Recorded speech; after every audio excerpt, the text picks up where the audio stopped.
Hello, I'm Claudia Robin Gunn. I'm so happy to be here to read you this fantastic book. It is a curious and wonderful tale called An Antechinus in the Attic. It's written by Vian Michon, illustrated by Mikey Mollard, and has a foreword from the one and only Dr. Jane Goodall. It's an A to Z of amazing Australian wildlife. How exciting is that? Shall we get into it? Let me show you the front cover first of all. Can you see that okay? An Antechinus in the Attic. Let's read, shall we? One day, when visiting their Auntie Agnes and Uncle Zach, their nieces Bella and Chloe and nephews Xavier and Yuri discovered a rather unusually crowded house with a rather unusual gaggle of house guests. There was an Antechinus in the attic named Annie, who was always arguing with her brother Archie about the antenna on the armoire. Brian, the bandicoot, was in the basement playing billiards with Bob the Bilby and Betty the Baton, while Brianna the blue-banded bee buzzed back and forth between a beautiful bouquet of bottlebrush and a bowl of Banksias. Kathy the cockatoo sat on the chimney, calling constantly to her friend Connie the cassowary, who was curling cartwheels across the courtyard, while Colin the corroboree frog was counting candle nuts in the cabbage tree palm. Donald the dunnart was forever in the dunny, while his good mates David the dingo and Daniel the dinosaur ant waited determinedly in the den.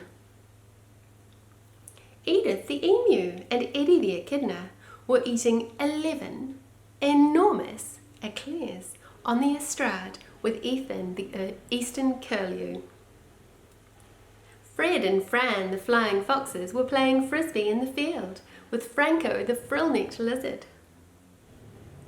Gordon the goanna and Gertrude the galah were gossiping in the gazebo with Greta the greater glider and Gideon the Gouldian finch.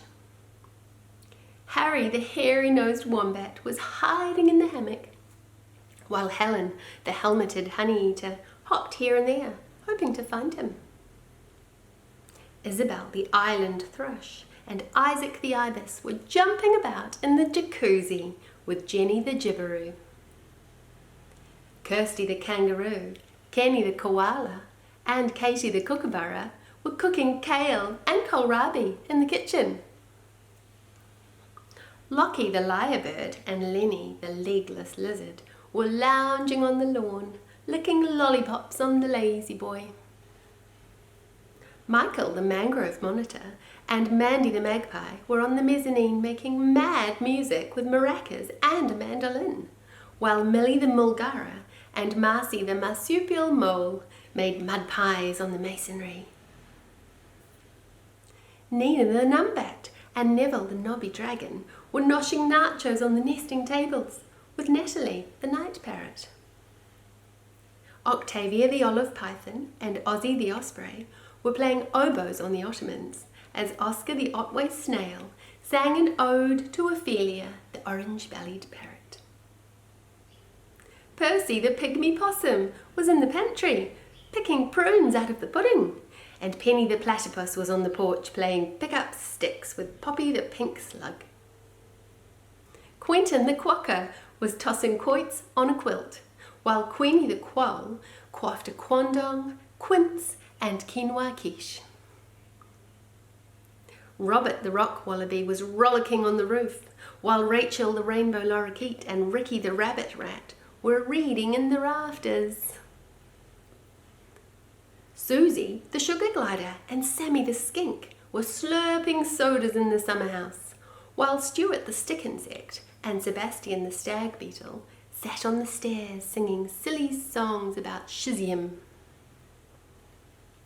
Tommy the Tasmanian devil and Theo the thylacine were playing a tournament of tennis with Tallulah the tree frog and Tammy the tortoise.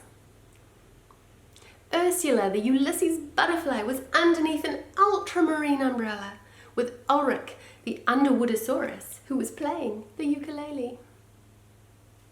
Vernon the variegated fairy wren and William the willy wagtail were whistling in the waratahs outside the vestibule.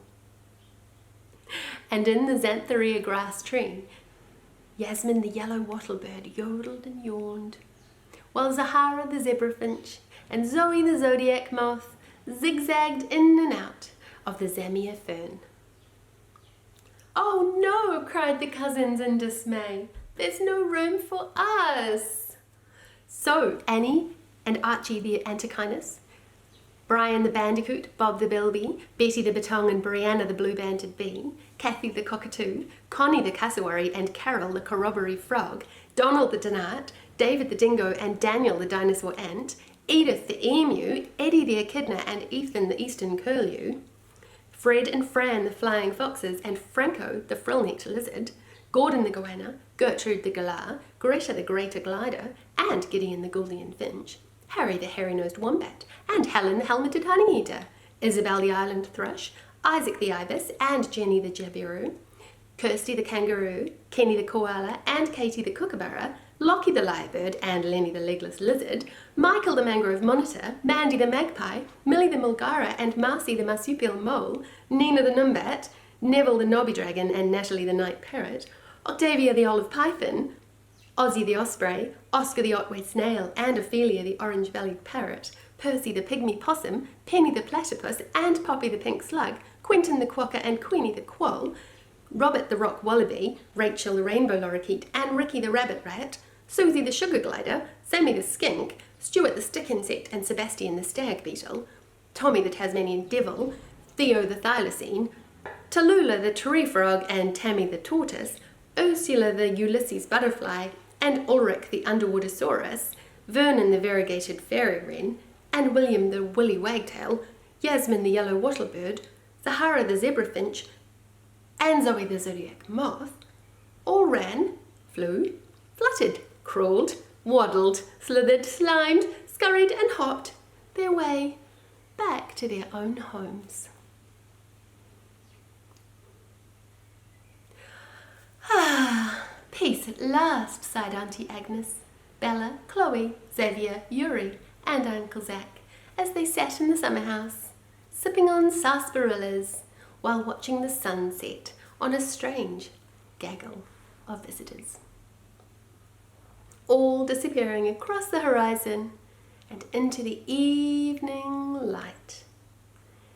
Wasn't that not amazing? At the back of the story, there's a glossary that tells you all about all the different animals we heard about in the story. And there's also some really interesting stories all about the people who wrote this book. So wasn't that wonderful?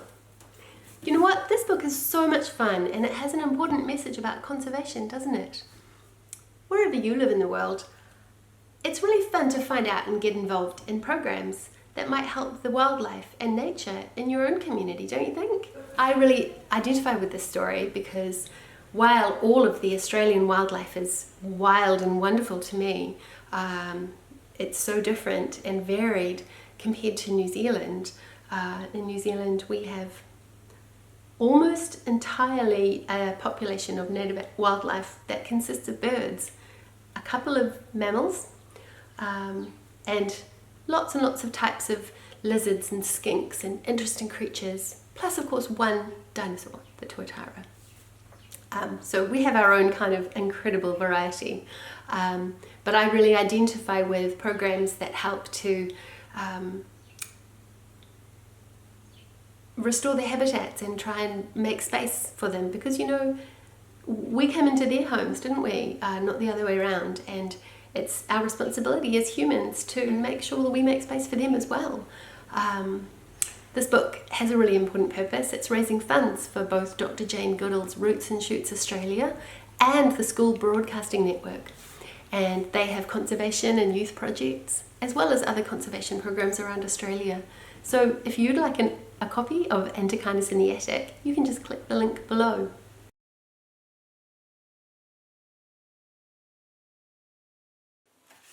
Right, and one more thing before I go, because we've been talking about amazing native wildlife today, I really wanted to sing you just a little snippet of a song about one of my favourite New Zealand native birds. It's called the tui. This is called How Many Tui in the Tui Tree. Let me tell you, sometimes there are a lot, but I'll just stick to a little small number. Can you count to 5? 1, 2, 3, 4, 5. How many tui in the tui tree? 1 tui wobbling just for me. How many tui in the tui tree? 2 tui so noisy, and 1 tui wobbling just for me. How many tui in the tui tree? 3 tui singing in harmony.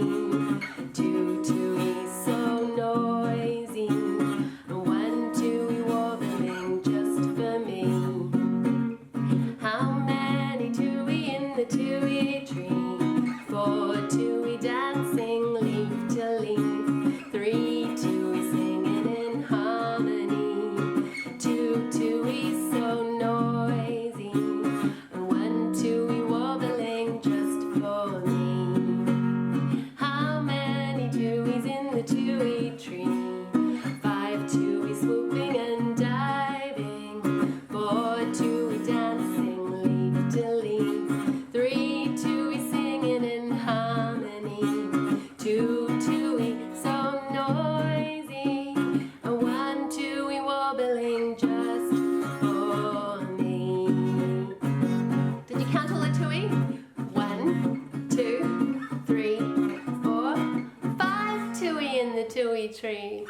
Thank you so much for joining me today, and I'll see you again soon. I was Claudia Robin Gunn, and I still am.